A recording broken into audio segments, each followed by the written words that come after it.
Hello, everybody, and welcome back to the Chilluminati podcast, episode 321. As always, I'm one of your hosts, Mike Martin, joined by one of my best friends, Jesse Cox, and also special guest taking the seat of Alex today, RFK Jr. Thank you so much for being on the show. I like Final Fantasy II the most of the Final Fantasies. I'm really excited to talk about Tylenol and circumcision cause autism today. I'm all right. You know, I'm good with that. No, I'm good on this bit. Oh no, my connection's breaking up. Yeah, Oh let's no. keep going. Yeah, I don't want to do this bit. That guy sucks, and you're stupid if you believe in him. And Cheryl Hines is out. Final Fantasy VI is the greatest Final Fantasy. Oh no! What do you think?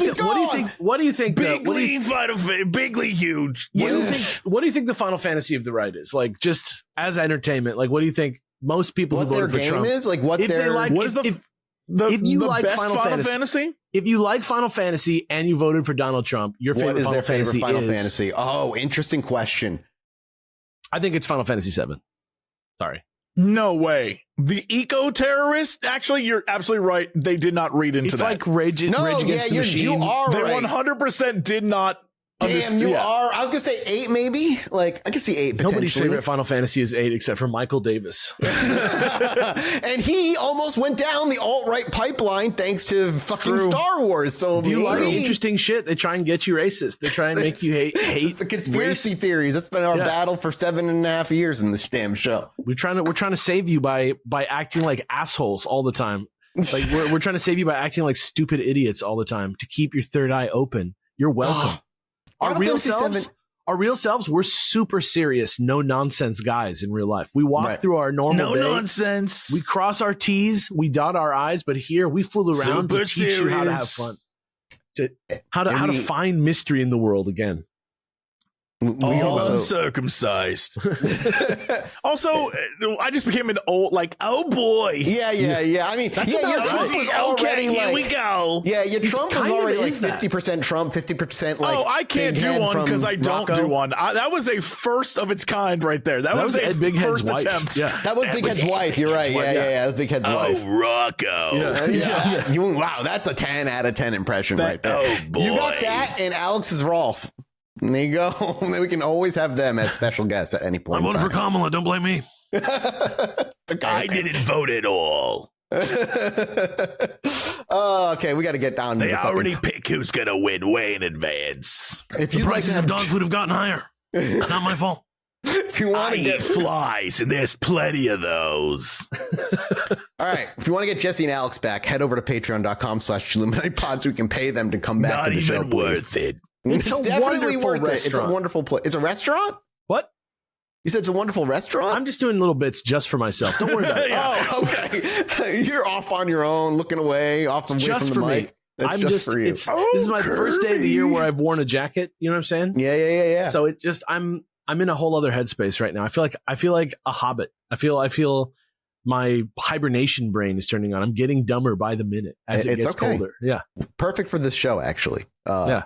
Also, for Patreon, we're going to be doing a Neil Breen movie next, I think. But also next month, Age of Disclosure finally releases, and you bet your fucking bottom dollar we're going to be watching that on Rotten Popcorn. I can't wait. That movie was supposed to be out almost a year ago. I hope when we watch it, we're sitting there in the rubble of our previous worldview.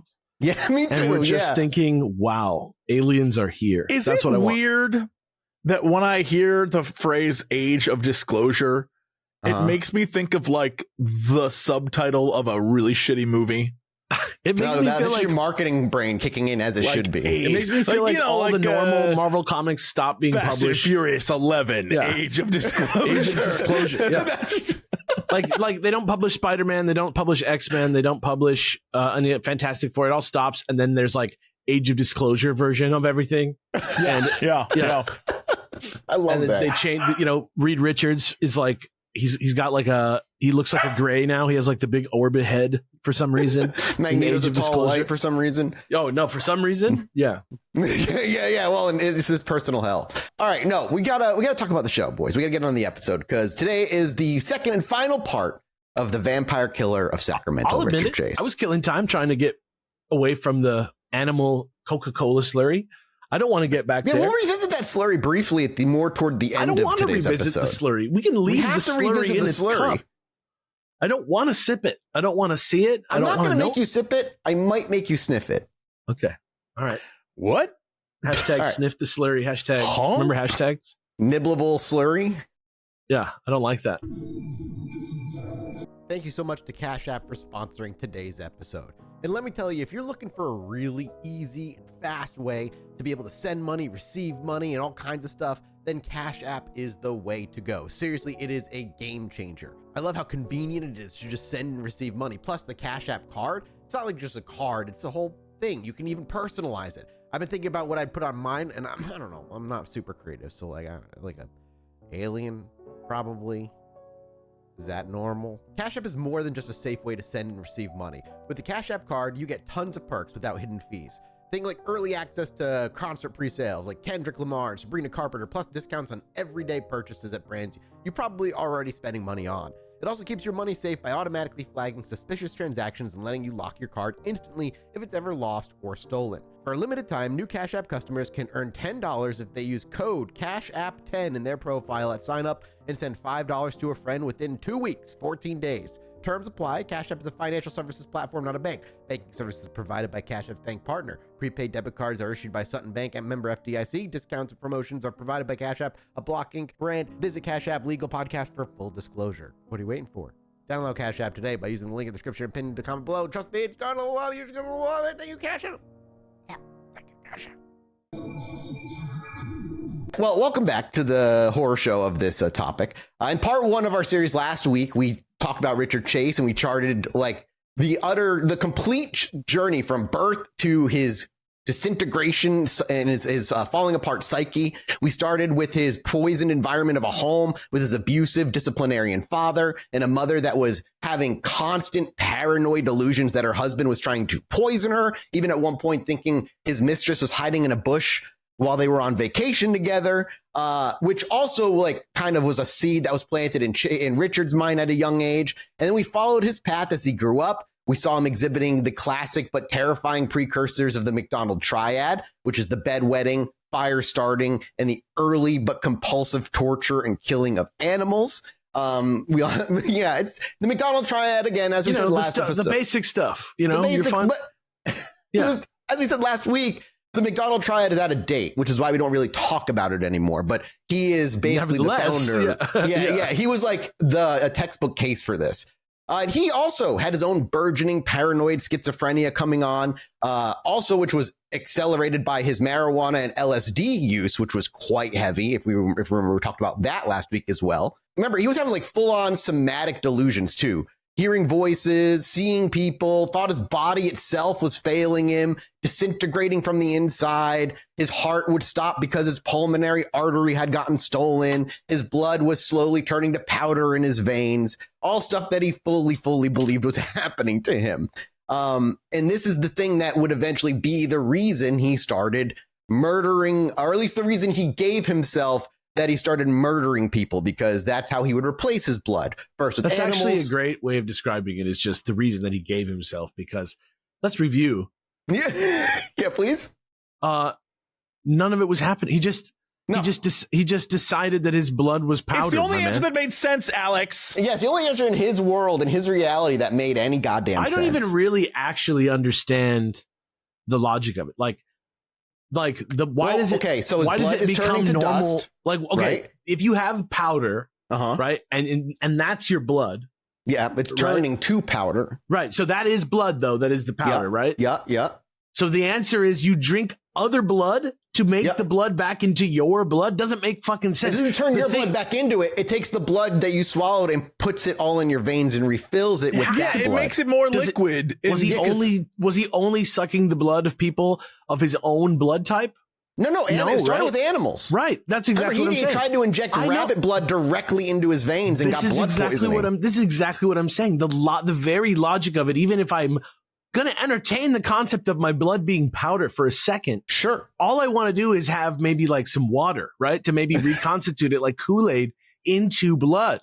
Yeah. Right. So that my blood returns. Here's my theory. He was mentally ill.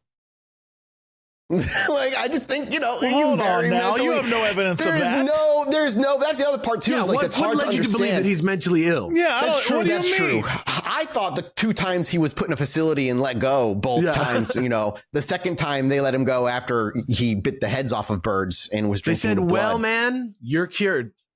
Yeah, Go- after a go year, home. okay? You got a year Yeah. on that second go. Well, dude, that's it. We've done all we can. You're back. Remember, he was even found by police at one point near Pyramid Lake that when he was covered in cow's blood, I didn't armed forget. with a gun, Yeah, I didn't completely naked. I didn't He's forget. I can't having a hard believe. time. I can't believe he lived. I can't believe he lived through that. Yeah. If I saw that come out of the woods and I was holding a firearm, I don't think he'd live nowadays. Maybe. Well, I don't know. Maybe depends. He's white. I'm just saying, if I was holding a firearm and a man came out of the woods with a weapon and covered in blood, I know. I don't know what I would have done.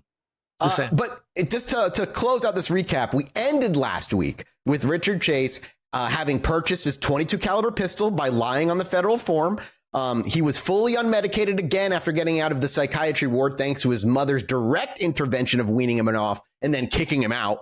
And then he was operating on his own internal logic of wandering neighborhoods and checking for unlocked doors because an unlocked Yeah, that's door their fault. Yeah, that's their wasn't- fault then. Well, that was a direct invitation by them to Right. him to Yeah. come inside. And the very last thing we saw him do was his test run of shitting in a baby's crib.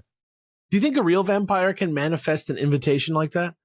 Do you think a real vampire could convince themselves that they've been invited in by a door? If we're looking at Vampire the Masquerade 5th edition rules, there's a legacy flaw one can take as a right, player. of course. That's like fairy tale You call restrictions that a on legacy vampires. flaw? It's called a legacy flaw. Yeah, it's Great. like you can take it and it'll give you one of the romanticized problems vampires have, like not being able to be invited in. And I Right. don't think you can logic yourself away around it. You have to have the other person directly saying, If you "Am I believe that being you've been invited in, if you No, believe 'cause you've been invited in, it's a supernatural restriction, right? Like it's not a psychological restriction. If you're not invited and you step through, you likely start taking, well, in Vampire the Masquerade 5th edition, aggravated damage, and that will kill you. so the person has to want you to come inside. Yes. Do you think They have that to he knew, invite do you think in. he They have knew to about? invite you in. They may not need to want you to come inside, but they still have to invite you inside. Do you think he knew about the Masquerade 5th edition? I don't think so. Do you think he had a legacy flaw? This might be his legacy flaw. This might be where it came from. Okay, just wondering. That was the Just figured last. I'd- I figured I'd appreciate it. ask. I was talking Just trying about- to I could build Yeah, the yeah. bridge back to the plot. You know what I'm saying? Yeah, we found it. Yeah. So, he Did shit in we? a- so the last thing we talked about was he shit Oh, in there a it crib. is. The plot. There it is, Yeah. the plot. He shit in a crib. And the crib incident was just kind of just a pure expression of his rage and I'm contempt. so glad for nothing in my life is called the crib incident. the That crib rules. incident. Yeah, that dude. rules. There's no way you can take something called the crib incident and at all make it good. Like there's no good crib incident. And No. I don't know if it gets like it can't get much better than shitting in a crib. I mean, It unless definitely you're a can get baby, lot in worse. which case, all right. The crib incident. That one time the baby went to bed peacefully and didn't make a sound. No. Yeah. Yeah, Like, if you're a baby, I guess the crib incident is is when the fine. baby took a shit all over the crib or something. Yeah. Yeah.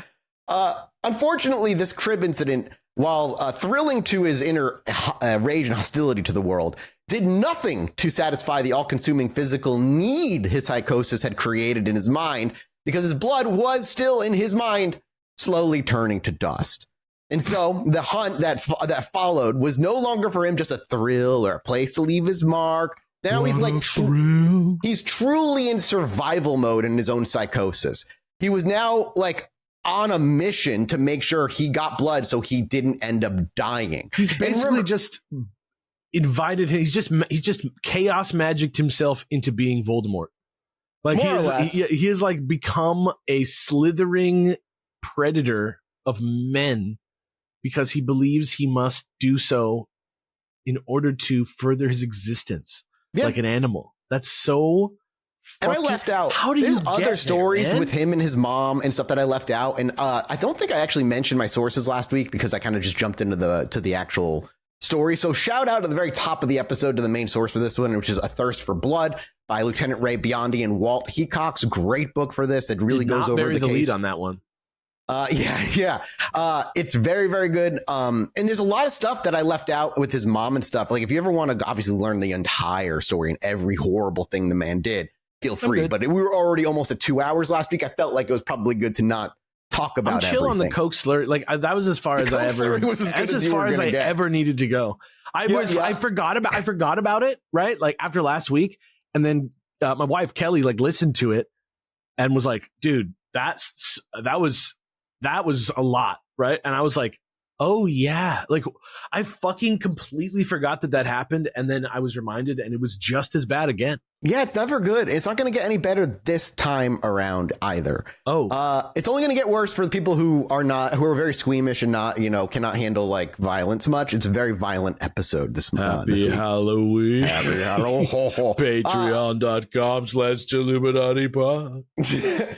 So we find ourselves back on December 29th, 1977, only days after, remember, his mother rejected him from coming inside, so he tore a cat with his bare hands and two in front of him on the front lawn, where his mother silently cleaned up the cat's corpse, shut the door, locked it, and still did not let him inside, but also did not contact anybody or any authorities at all. I remember. Yeah. And so days after that final rejection from his mom, he found his first human target.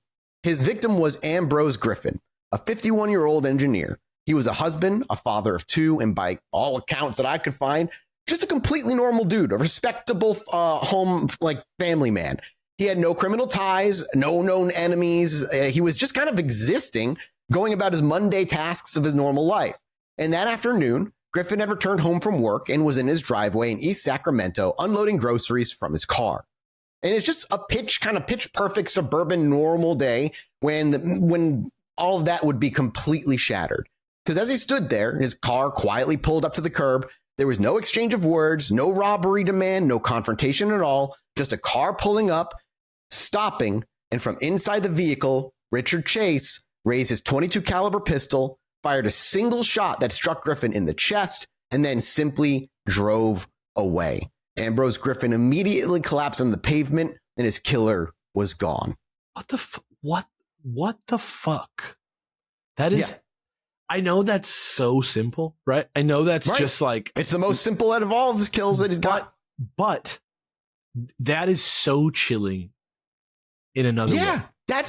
I agree. Like, that's even... Because, like, what do you do, right? Like, it's a dude who pulls up. He's there for 10 seconds. They don't know each other. He doesn't know Richard Chase. Richard Chase did not stalk this man. It was a random thing. Just pulled up on a day where you're grabbing groceries. You pull a pistol, pop them, and drive away. As a normal person that just like lives your day to day, that's a horrifying. I mean, that could happen to anyone. Anyone, you can get killed in any stupid way. Right. The interesting thing about this is that the progression seems to be break into a person's home and poop in a crib. Yep. And then the next thing is drive-by shooting, which to me is fascinating mentally for him because it shows what like he needed to do to build up to this.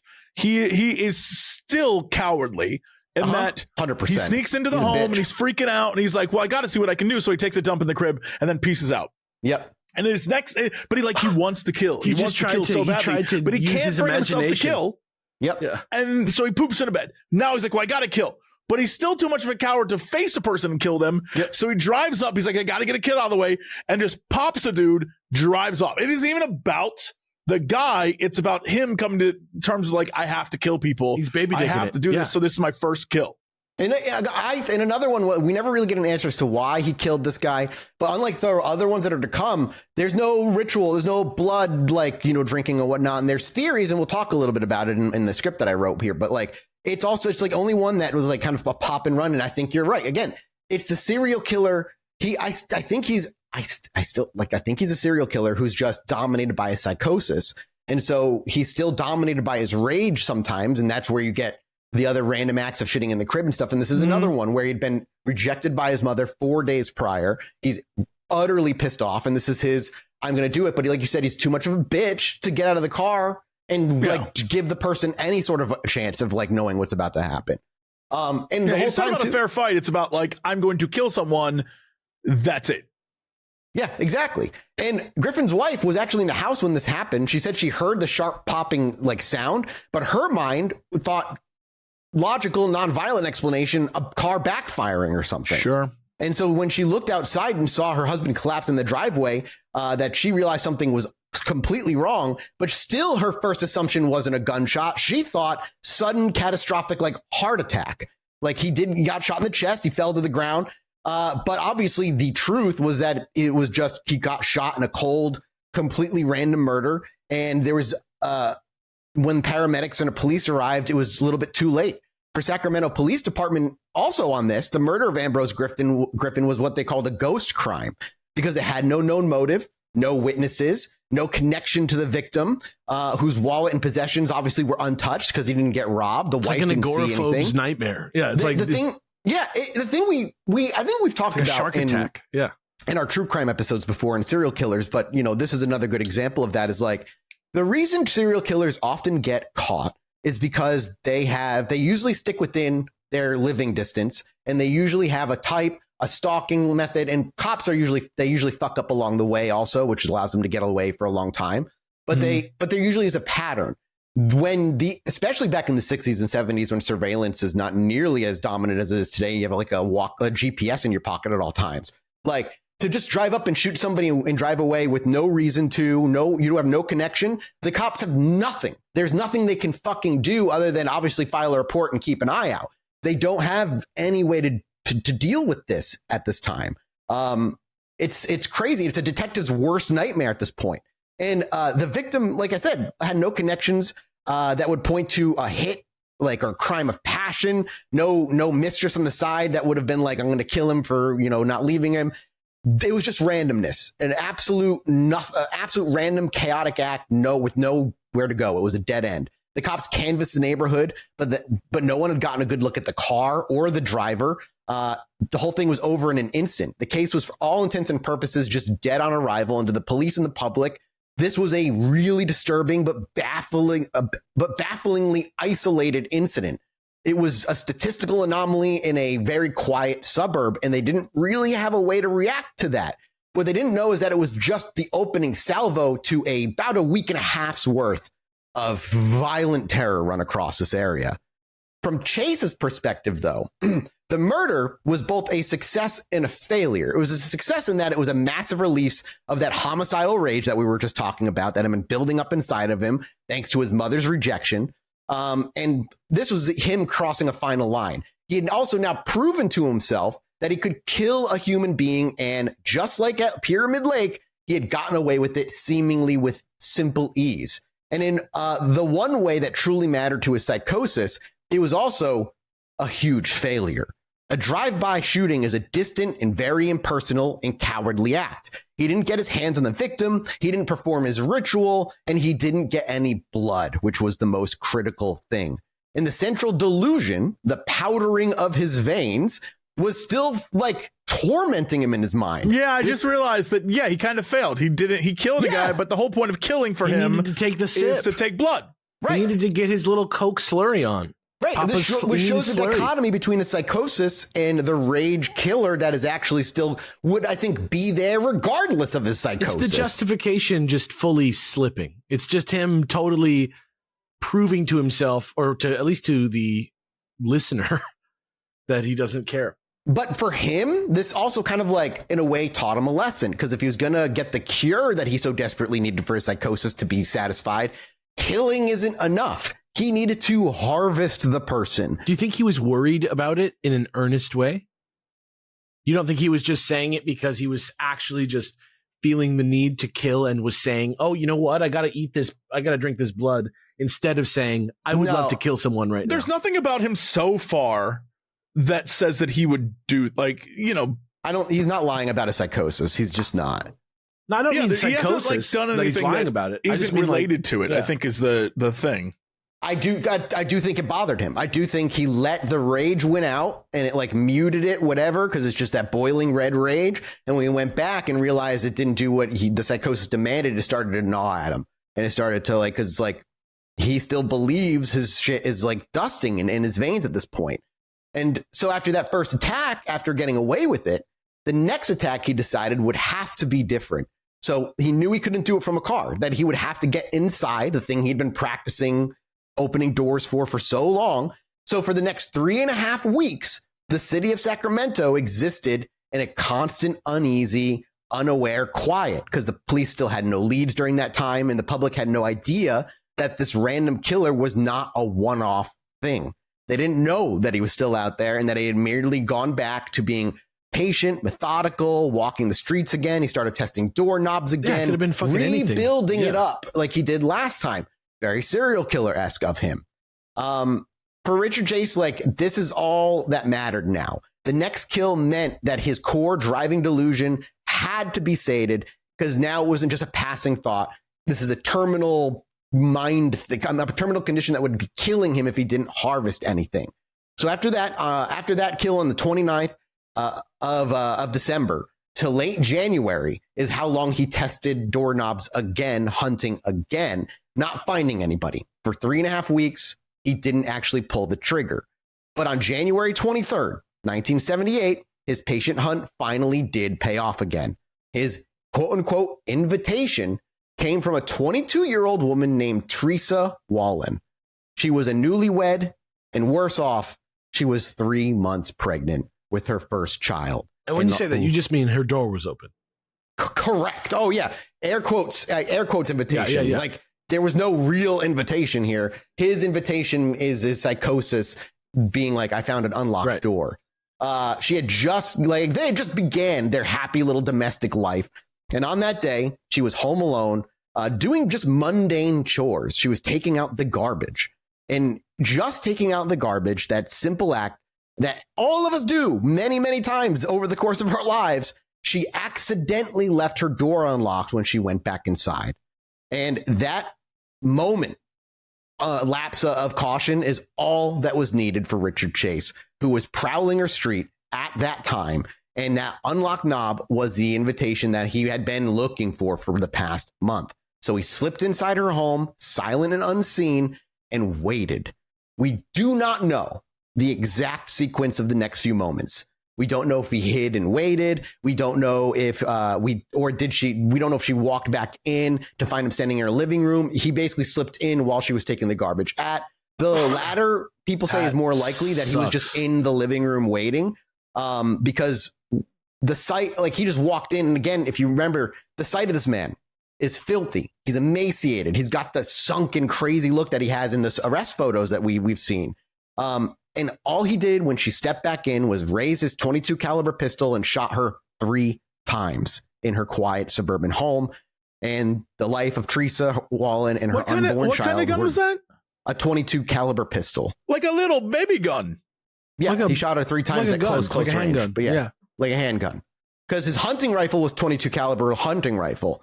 And then he got the pistol instead after that. You're going to look up what it looks like. Yeah, I forget what it looks like, but you can look it up. Like a police officer's gun, like a gun. Yeah, but you were saying before that he had a rifle. So he's using like a baby gun is a, I didn't, you know, let me put it this way. So the rifle was when he was with the cow. He got arrested. The rifle was taken away. When he got back out of the psychiatric ward, he went and bought the pistol. Understood. Okay. All Just to reline it up in case people did, I lost them there.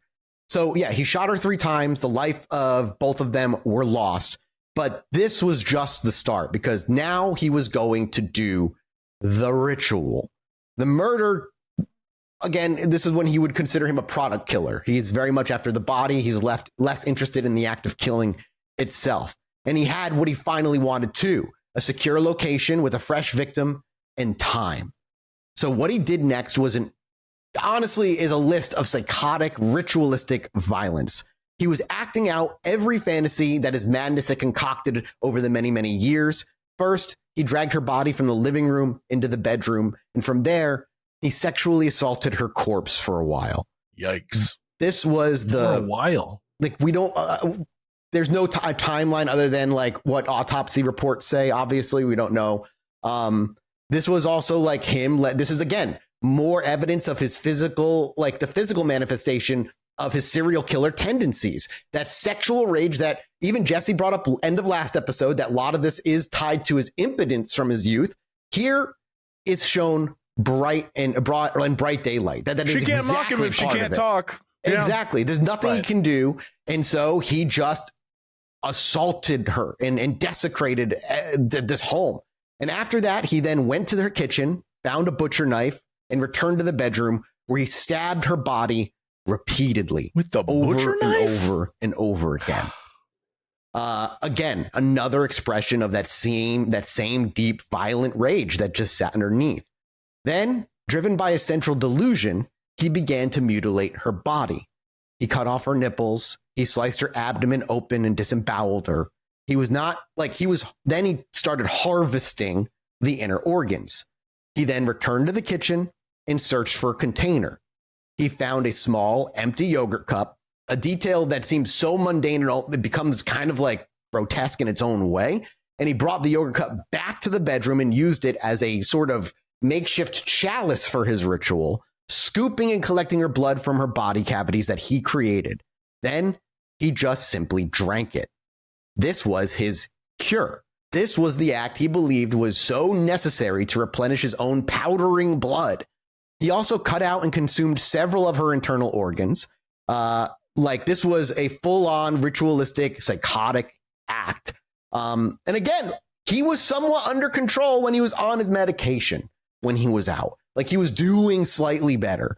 Before leaving, though, he smeared the remaining blood on the bedroom walls and just like a final violent, angry, rage-filled signature, and calmly, as far as we understand, left the home, got in his car, and went home.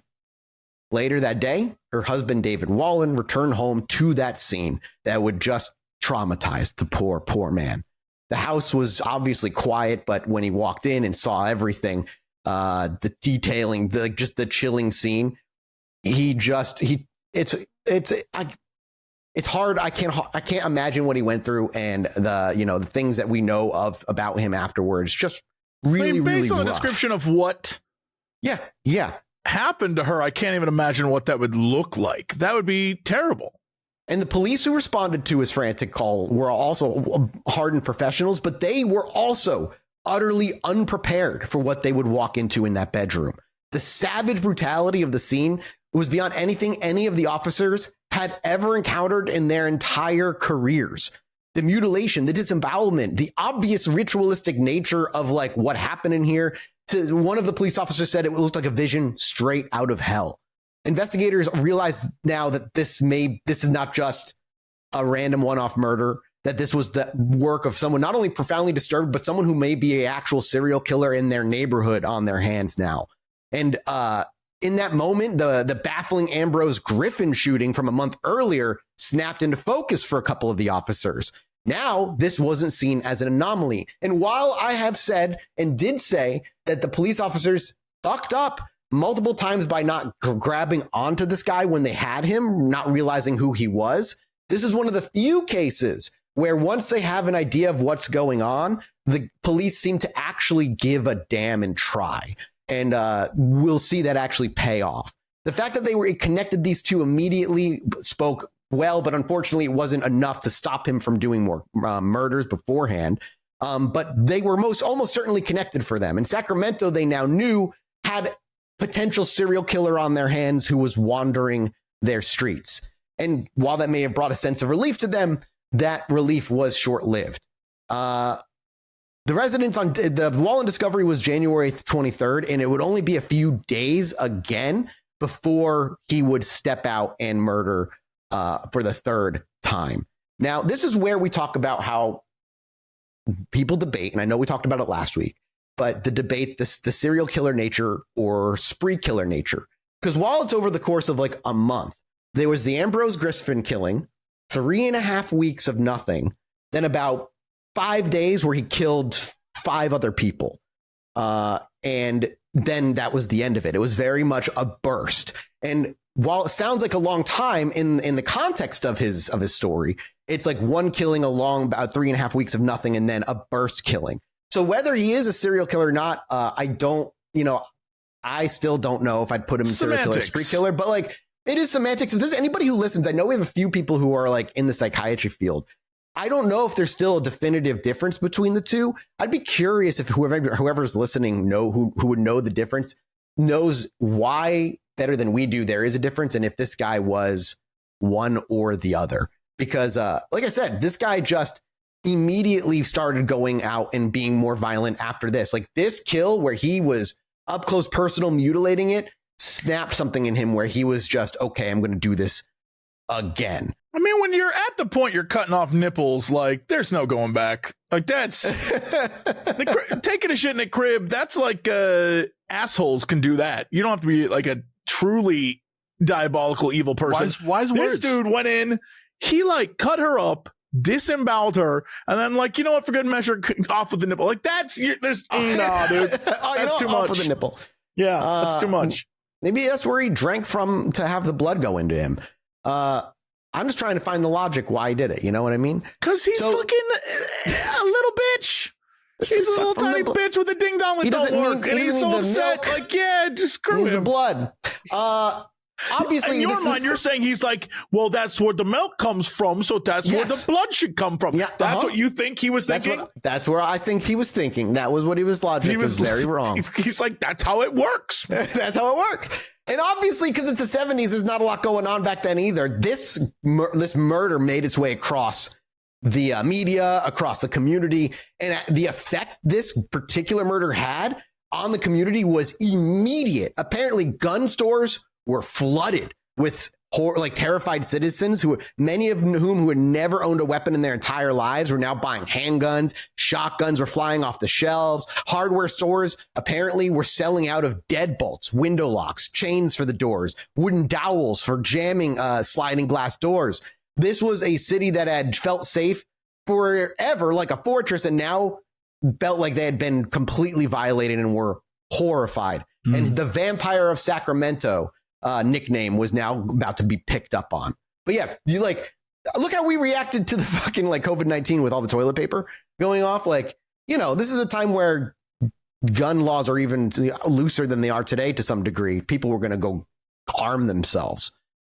The Sacramento police, for the Sacramento Police Department, the situation had now escalated from that frustrating cold case to an all-out crisis. They were facing a killer of a type they had never dealt with before, and the public was demanding answers they just didn't fucking have. They were, however, able to make one grim but brutally crucial connection. While the method was drastically different from the Griffin shooting to the weapon, from the Griffin shooting, the weapon was still the same. The bullets found in the recent victim were .22 caliber, just like the one that was found in Griffin. So there was still that connection. This was a revelation for them. Now they're trying to figure out why the method was different. How could, for them right now, how they were thinking themselves, how could the same person be as a disorganized psychotic mutilator and also a detached cold sniper? They're looking for patterns because that's what they're trained to look for when there really isn't a pattern here other than the weapon. The two crime types contradicted each other, and they painted a portrait of somebody who was just unpredictable or potentially in their mind evolving, and that also was unpredictable. This, for them, again, to the police department's credit, they realized they were facing a depth and breadth of something they were not ready for. So they made a call that would become standard police practice in the decades to come, but was at the time a kind of new and novel approach. They decided to reach out to the FBI's budding behavioral science unit in Quantico, Virginia, of which they're learning the behavioral sciences thing are learning from one of the killers we've talked about before, Bumblebutt Ed Kemper. Do you remember us talking about Ed Kemper? Yeah, I just don't remember Bumblebutt being a part of it. I know exactly. Yeah, that was a stupid nickname. That was him from the show, from Mindhunter, right? Yes, that's him, Mindhunter. We also did talk about him, we did a series on him in this show as well. But he was the first serial killer to work with and just openly talk about his motivations and why. And this bureau that is now around and has that information, this police department's reaching out to. And this is a whole new thing.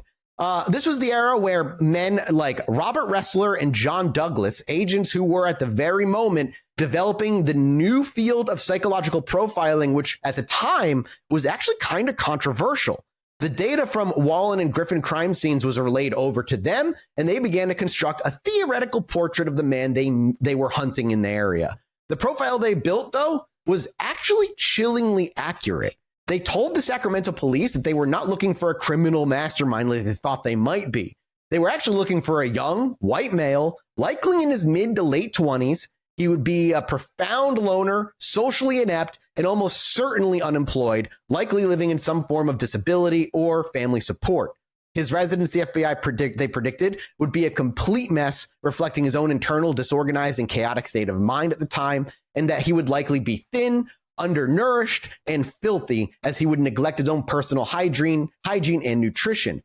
They surmised he had a known history of mental illness, specifically paranoid schizophrenia, and likely had a history of drug and alcohol abuse. That he would not be a sophisticated killer who stalked victims. I mean, fucking nailed it. Like, they did, and they didn't. Obviously, most of this comes from what he did to the body after the killing.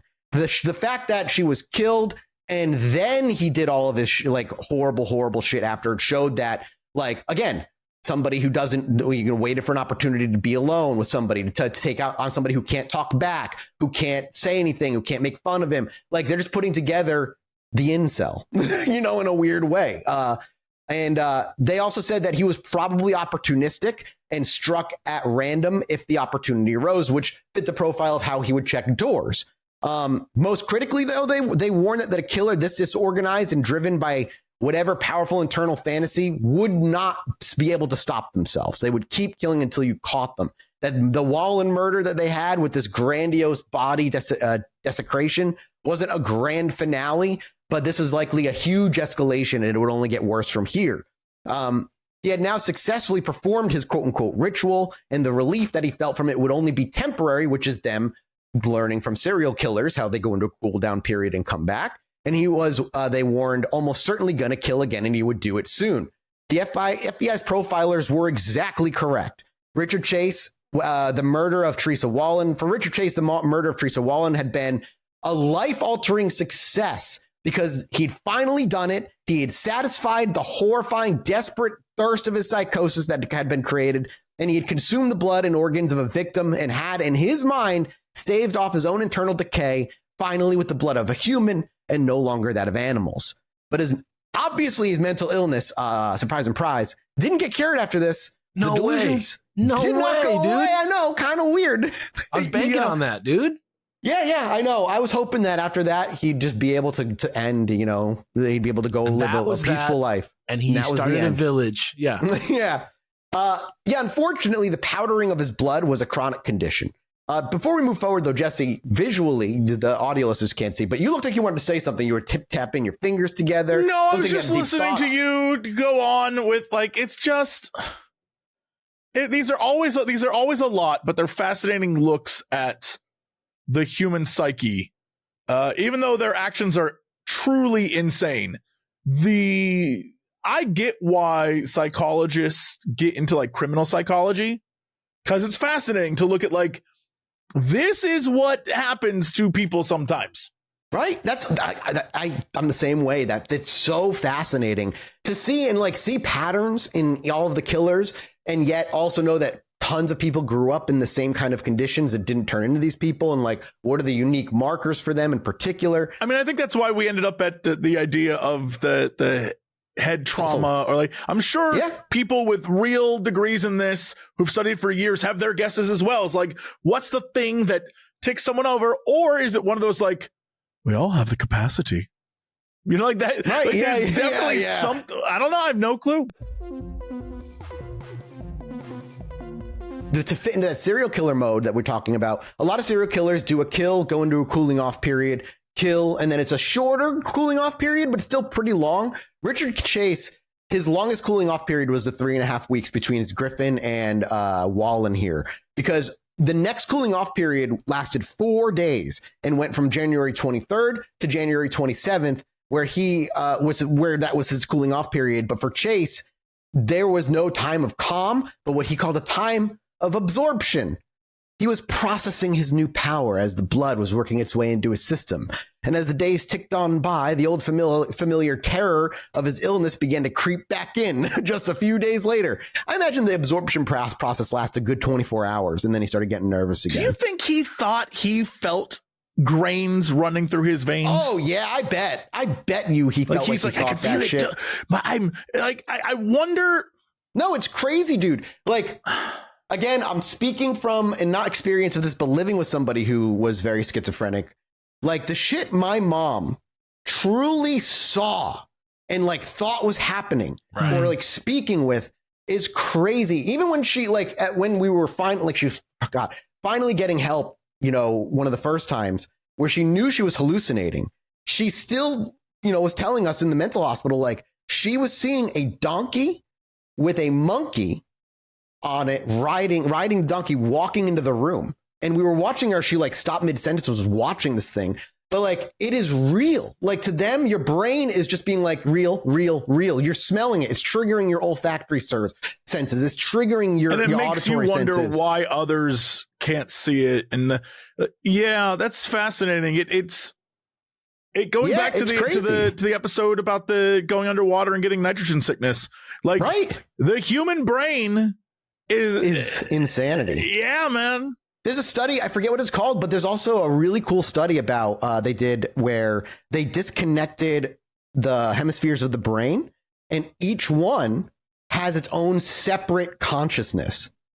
And they would test, they would communicate it. Yeah, they would. They've all done in labs. They've done it many, many times. That's fucking. And the way crazy. one could only communicate via drawing, and the other one could only communicate via writing. And like, they would deafen one ear and an eye because that was just one hemisphere, and they would do it to the other. And they were two separate. And it was an immediate conscious that would just emerge out of the other one. And the thing they did they learned recently is if you disconnect it completely, that side of the brain goes to sleep, and it like kind of falls into a sleep. It's which people's like there are two that are one, like the idea that you might actually be two separate identities that are working together to create a singular identity. They're two wolves, dude. There are two wolves inside you, dude.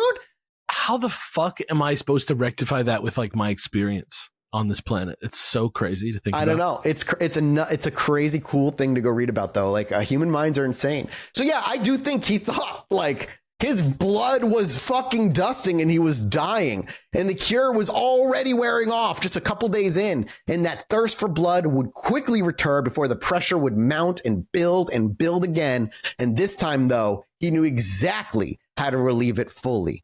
So after 4 days, he went back to his car with his pistol and his kit of knife, and he began to prowl the streets looking for an open door, yet another invitation.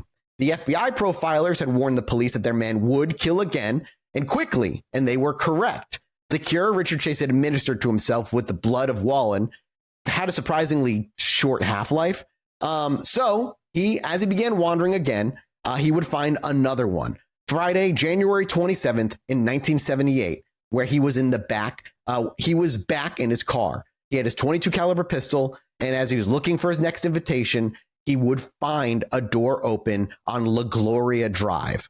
I don't know if you're not from you're not in Sacramento, so you probably don't even know what that is. Nothing about Sacramento. Yeah, he was trying door after door after door, locked, all locked. Some of them locked, but then locked by a deadbolt, until eventually on La Gloria Drive, he found one that was open. And with that, he stepped in. The home belonged to 38-year-old Evelyn Miroth, but the house was far from empty. Evelyn was babysitting her 22-month-old nephew, David Ferreira. Her 6-year-old son, Jason, was also there. And visiting the family was a friend, 50-year-old Daniel Meredith. And this was just another unsuspecting, normal home life scene that he steps into, that he just steps like a horror movie, just breaks it all. Like the lighting and the scenery changes. We're like on camera for a horror movie where things are in a bright little comfy orange. Everything dims, everything gets cold because he quietly steps into the room. And the sequence of events that immediately followed, pieced together from the horrific scene that was seen afterward, represents kind of this is the peak of his violent frenzy. The first person he encountered was Daniel Meredith, who was reportedly standing in the hallway. There was no time for a struggle. Chase was very efficient when he stepped in. He just raised his .22 and shot Meredith once in the head, killing him instantly. Jesus fucking Christ. With Meredith removed, he moved further in. The sound of a small caliber weapon was not loud, easily mistaken again for a car like backfiring or a book dropping on the floor, if it was even heard by the others in the house. Shays then moved deeper into the house. Now he's looking for further life, and he found Evelyn Amiroff and her 6-year-old son, Jason. He simply shot them both. Jason was shot in the head twice.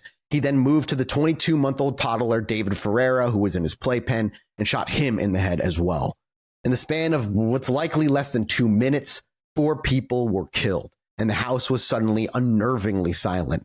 The murders were now complete, but obviously there was more that he had to do. This was, in his mind, the harvest period again.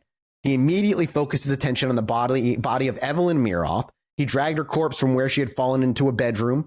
Here, in the privacy of this desecrated space, he performed the full grotesque ritual that he rehearsed with Teresa Wallen.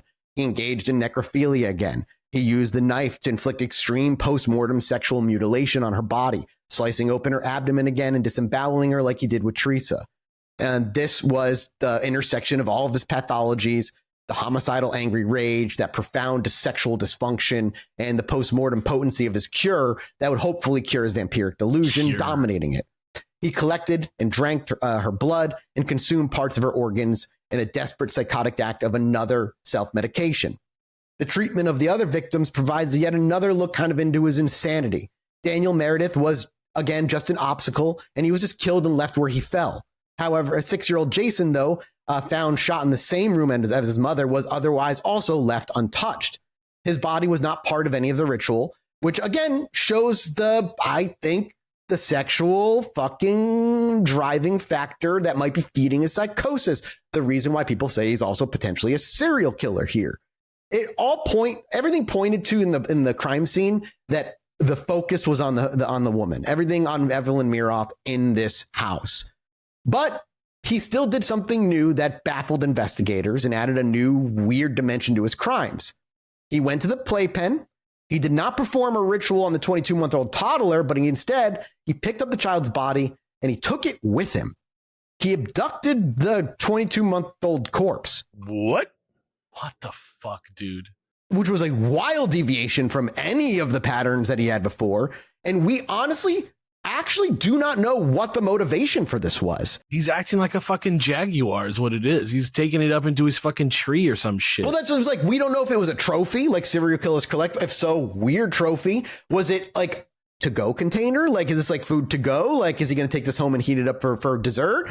Like, we don't fucking know why he did it. Valid question. Because it could simply be Occam's razor, like a disorganized, impulsive act of the chaos. Like, who knows why he did it? Right.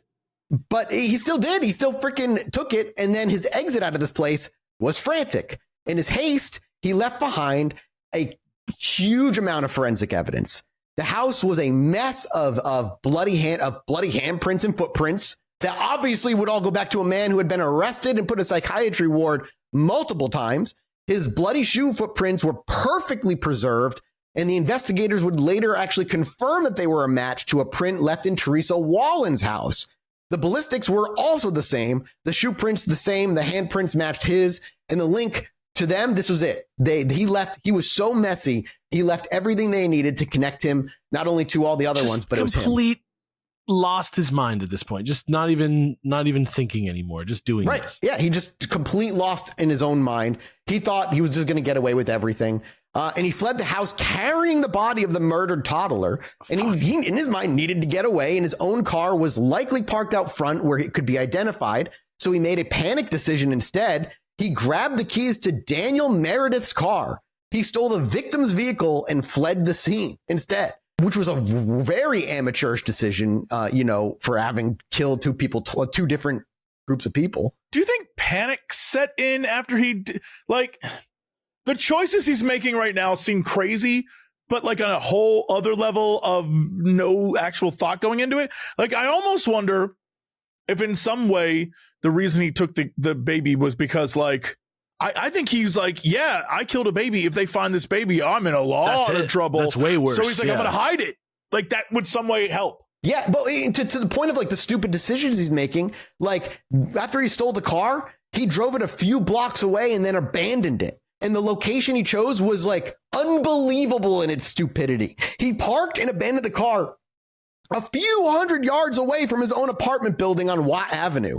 Just like, in effect, kind of just a big old, like, I live here, kind of just out his front door. Everyone. Yeah, just the stolen cars outside of his apartment, not far away. You out there murdering stuff? Yeah, I am, Mrs. P. He just fucking did it. He just fucking went and did it. He obviously had some time because the discovery of the scene wouldn't be immediate at La Gloria Drive. When the first officers respond to the call, again, like the other officers walked into the other one, they walked into another profound scene of chaotic violence that looked somewhat. Another police officer for this one said it looked like a slaughterhouse, more like a slaughterhouse than a suburban home. The sheer scale of the crime threw them off, like, was very, very, very concerning. It wasn't one victim. It was just a whole household that was annihilated. The officers, upon finding the body of Daniel Meredith, Evelyn Miroth, and the 6-year-old son, Jason, were now at another fucking horrible crime that they put on top of the one they found literally fucking 4 days ago.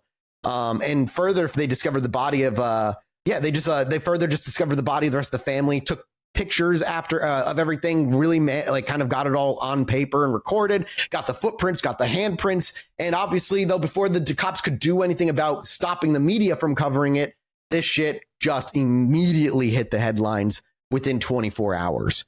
But amid the chaos that was hitting the community, Chase made a series of critical, stupid mistakes in his disorganized, psychotic frenzy in his exit. It was obvious who this now was. No longer just a ghost crime.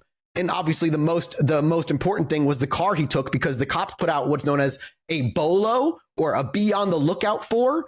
And it was the car, which they had the fucking license plate to, the registration to. They knew exactly what they were looking for. And it was found super quickly, abandoned. And when the police ran the location, I can't imagine what they must have felt when they ran the location, because the car was parked on Watt Avenue, which was just a few blocks away from where they had fled from the Miroth home. And this told the police that the suspect was not a criminal mastermind, not only by any stretch, but so disorganized and impulsive that he was probably local. Yeah, because if you're dropping the car off close, then you could walk home. Yeah. You could like literally get how you know a way to get home. Yeah, so their citywide search shrunk way down to just a few block radius. And at the same time, the police were tightening their physical net because they were now clicking into place that we talked about last week. Do you remember old school friend Nancy Holder, who we talked about in part 1, who bumped into him in a supermarket? I was like, oddly quicker. You're weird. Yeah. She was watching the news, had a weird feeling that it might be him.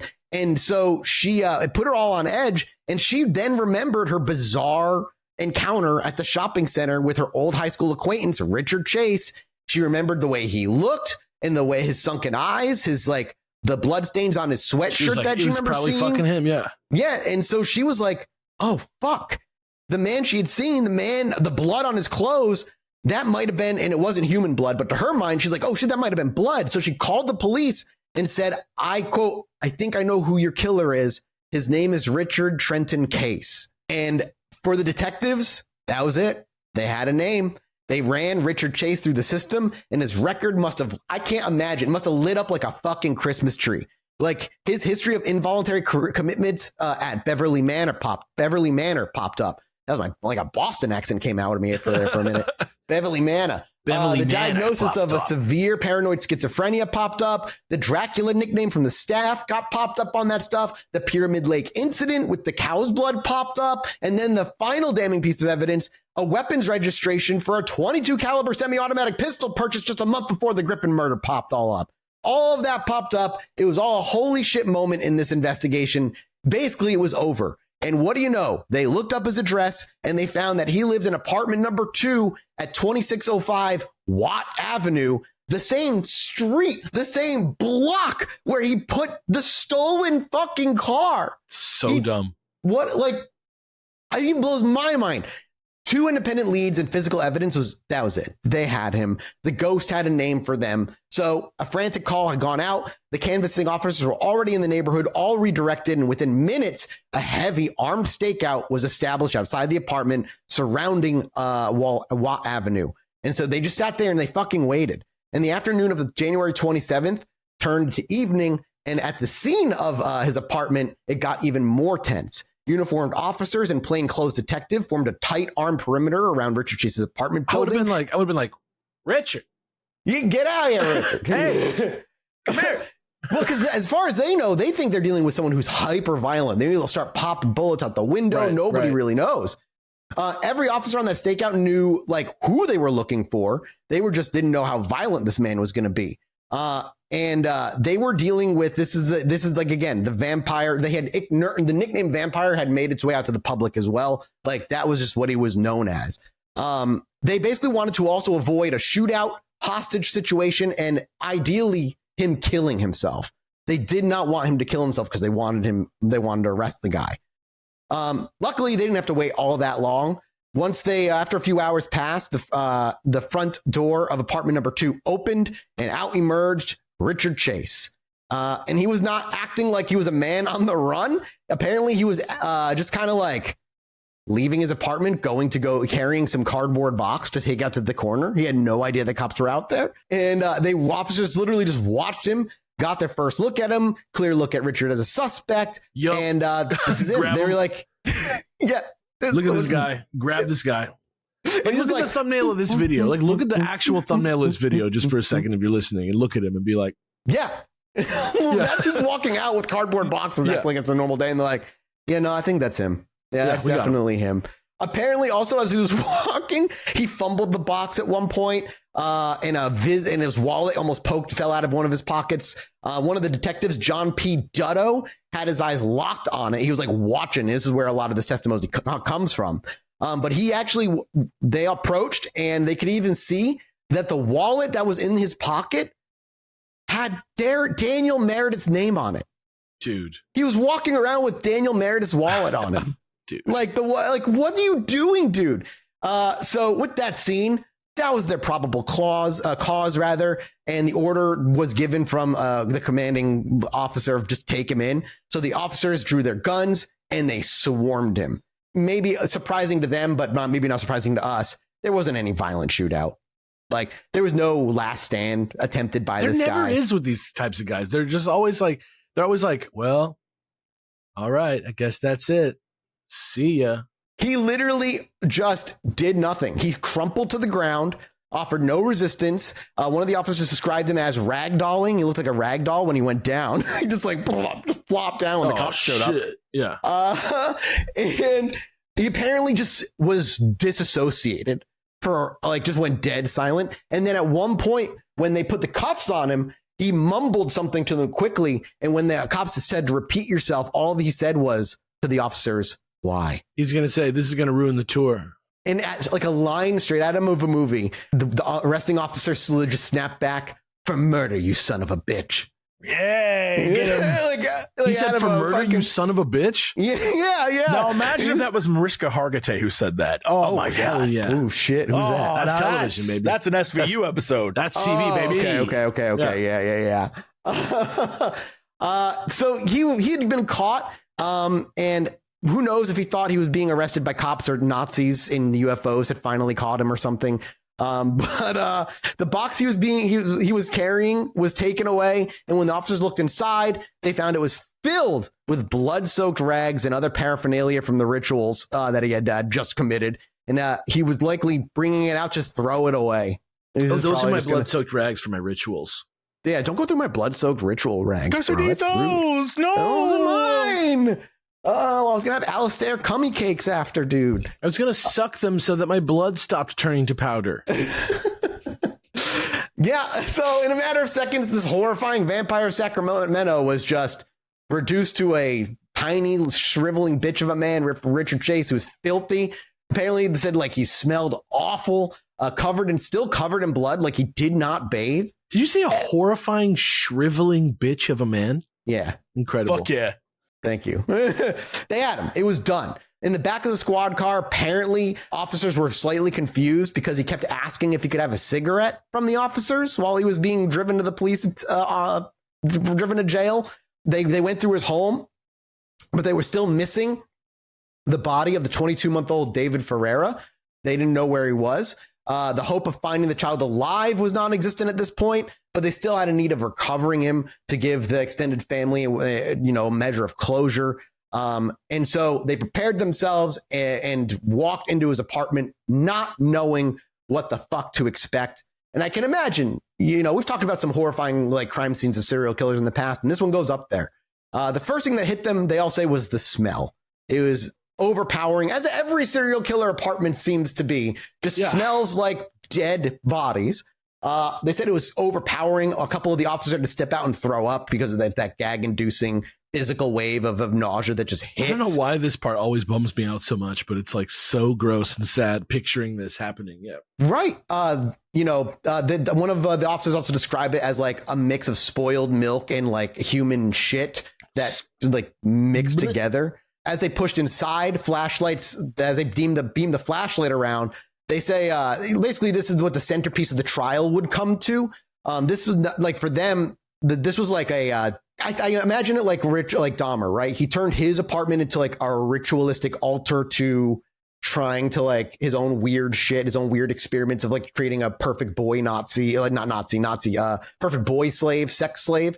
This was like a messier ritualistic place where he was trying to replenish his own blood via drinking the blood of things. What they walked into was like disgusting. They said it was covered top to bottom in just filth, dried blood. What little furniture was there was smeared and caked with dried blood, both animal and, as they would also confirm via testing, human blood. The walls were pockmarked with bullet holes, if you remember from last episode, because he was just shooting his gun all over the place.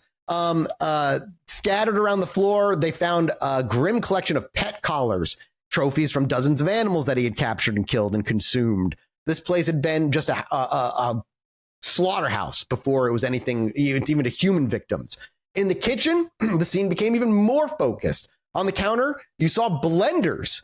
Inside those blenders, they were caked with, as we talked about last week, brownish black residue of blood and tissue and a little bit of Coca-Cola.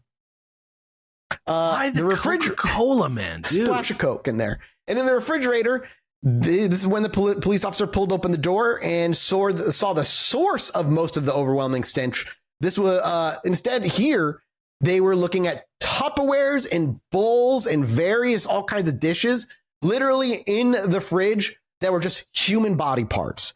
They would later catalog it all. Meticulously write the reports of everything that was found, which contained brains, intestines, and other just various fucking organs that we have no need to go through all of them. They'd also found containers in various states of coagulation with the blood that he'd been stockpiling for a rainy day. Like he was really building a trophy, quote unquote, of leftovers in a bizarre, strange way. But they also found blood-soaked rubber boots, a 12-inch butter knife, both of which have been tied directly to some murders. And then they also found his calendar, which on it had the marked dates of Wallen and Miroth's murders with the simple, chilling word "today" written on it on the 27th. And he had marked 44 more dates on the calendar that he was planning to go out and find people to stake out and then murder if he had not been caught in this night. So like, again, there's the serial killer aspect argument of it all. He was clearly planning on doing it over and over and over again. Still, the one thing they didn't find was the body of David Ferreira. The apartment, a slaughterhouse as it was, but there was no missing child or the body of one. And there was just because of this lack of, it sent like the investigation like really started honing in. They're trying to find the body of this 22-year-old. It almost felt like closure for them, the way I would read about how like they really wanted to find the body of this boy. And the search for the child's body would just continue. While the forensic team was meticulously cataloging the house on Watt Avenue, detectives began the initial interrogation of Richard Chase. He was in their custody, still gross and ragdolly, but he was by all accounts cooperative. He waived his Miranda rights and literally just began to talk. And the detectives in the room got their first direct look into the abyss of this dude's psychosis. He readily admitted to everything. He never denied a damn thing. He admitted to killing Griffin, to killing Wallen, and to the massacre on La Gloria Drive. He did not confess to murder, though. In his mind, these weren't murders. He explained in a calm, rational, very matter-of-fact tone that his actions were simply acts of survival. You laid out his literally said exactly what I thought he was going to say. Like, you don't know, he was like, understand. it's no Yeah. different than killing a cow to eat your meal. Yeah, exactly correct. He laid out Aleister his Crowley, is that you? Is that you, Aleister Crowley? He laid out his entire delusional framework for them. He explained as if it were like the most obvious shit in the world that his blood was being poisoned, possibly by the soap dish poisons his mother had warned him about, or by Nazis and UFOs, and that it was turning to powder, that his pulmonary artery had been stolen and his heart would stop beating if they'd only pay attention. And the only way that he could replenish his body and blood and stay alive, he explained calmly to them again, was to obtain a fresh supply from another source. He told them that it started with rabbits, but it soon wasn't enough, that he had no choice but to escalate, that his victims were not people, they were resources, that he told the stun detectives that he wasn't a killer, he was the victim, and they were leaving their doors to invite him in, to allow him to do this so that he could follow through. And his actions in her mind, in his mind rather, were justifiable homicide if he were going to label it as anything. He displayed no remorse or empathy, no understanding of the gravity of what he'd done, the gravity of the situation he was in. He was just explaining his medical treatments. Like, that's just what it came off as. He did, however, express a single bizarre note of frustration. He did complain to the detectives that he had tried to take a victim's blood in a cup, but that it had clotted too fast, and he had found the whole process very frustrating. That must have sucked for him, dude. Yeah, Yeah. it's terrible. Damn, dude. Wow. Now, with his reign of terror over and he's finally arrested, we will move into the trial against him, which didn't last super long, but it would be about a year after him being arrested that he would actually get into a trial. The legal case of the People v. Richard Trenton case was set to be kind of a sensational one in California history. The what was never in question. Chase had been caught quite literally red-handed with the murder weapon and a victim's fucking wallet on him. He had already given a full, detailed, and kind of just like bizarre confession to the cops. The evidence from his apartment was overwhelming. The trial was never going to be about, did he do it? It was more about, was he sane when he did it? And the prosecution was led by District Attorney Ronald W. Tuchterman, and it made its position clear from day one that they were seeking the death penalty. They intended to prove that while Chase was undoubtedly spectacularly mentally ill, he was, under the strict legal definition in California, sane. Their entire case would be built on the Manhattan Rule, which was the legal standard, which was the law at the time, which was incredibly narrow. To be found legally insane, basically the defense at the time would have to prove that Chase, at the time of the murders, either one, did not understand the nature of his actions, or two, did not know that his actions were wrong. That's the Manhattan Rule. Like, that's how you are allowed to be insane. The prosecution's argument was that his actions proved he knew what he was doing was wrong. Why else, they argued, would he lie on the gun application form? Why would he flee the scene from La Gloria Drive massacre? Why would he steal a car to make his getaway? Why would he be carrying a box of bloody rags when he was arrested, if not to dispose of the evidence? All of these, they claimed, were the actions of a man who was fully conscious of his own guilt and was trying to avoid legal consequences. And on the other side, the court appointed a public defender named Robert P. Weeks to represent Chase, a man who was now the most hated person in the state. Weeks was facing an unwinnable battle, obviously in the court of public opinion, but he had a mountain of evidence for his own case. He was not just arguing that Chase was mentally ill, he was arguing that Chase was a textbook, end-stage paranoid schizophrenic, a man so completely detached from reality that he lived in an entirely different universe than everyone else. His defense would be, quote, not guilty by reason of insanity. They would argue that Chase couldn't know his actions were morally wrong because his delusions had completely replaced his morality. He didn't kill for pleasure or for greed. He killed because he genuinely 100% believed he was a medical patient and that these people were his medicine. He was a man dying of a non-existent disease, and he had killed to save his own life. The state of his apartment, the blood-caked blenders, the Pyramid Lake incident, the Dracula nickname, its own bizarre matter-of-fact confession It all painted a picture of a man who did not just fail the Manhattan test, but had never been in the right reality to even take it. So this set the stage for the back and forth battle of the experts that would go on for some time. The trial of Richard Chase began on January 2nd, 1979, like I said, about a year later after his arrest, and the intervening months had done nothing to dull the horror of his crimes. They had only allowed the public's fascination and disgust to curdle into a pure, focused demand for retribution on this guy. Over the past year, this man was just hated, and not rightfully so. The Sacramento courtroom became a media circus. This was the vampire killer trial, a case that seemed ripped from lurid pulp horror novels, and the public wanted to see the monster when he popped up. So when Chase was finally brought into the courtroom, the man they saw now was no longer the wild-eyed, blood-soaked ghoul everybody had seen arrested, but he was just like a ghostly, kind of just pale, thin man, heavily medicated on antipsychotics. He was described by virtually every reporter as like zombie-like that he just kind of shuffled in and shuffled out of the courtroom because he was heavily medicated. He was thin, pale, and seemed completely disassociated from the proceedings, often sitting and doodling on a legal pad, just not really mentally there. The rag doll, as he became known as nickname, was at the center of a legal war, was never again about what happened, but what was going to happen to him. Was he going to get sent off to a mental institution, or was he going to get put to death or get put away for life? So the questions that we asked earlier started coming up. And then, of course, they started bringing up that and agreed that, yes, Chase was a paranoid schizophrenic, but the defense then argued that his psychosis the offense argued that this psychosis didn't prevent him from understanding the law. They claimed he was capable of compartmentalizing and that his drug use, particularly his LSD use, had likely exacerbated his condition to the point of toxic psychosis, which in many legal interpretations could negate an insanity defense. Sure. There's another angle that he was working and saying that he was still, in their expert opinion, legally responsible for his actions. Still, the other side did their best, tried to demonstrate that the Manhattan Rule was a blunt, archaic legal instrument. He argued that applying the concept of right and wrong to Richard Chase was like asking a blind man to describe the color blue.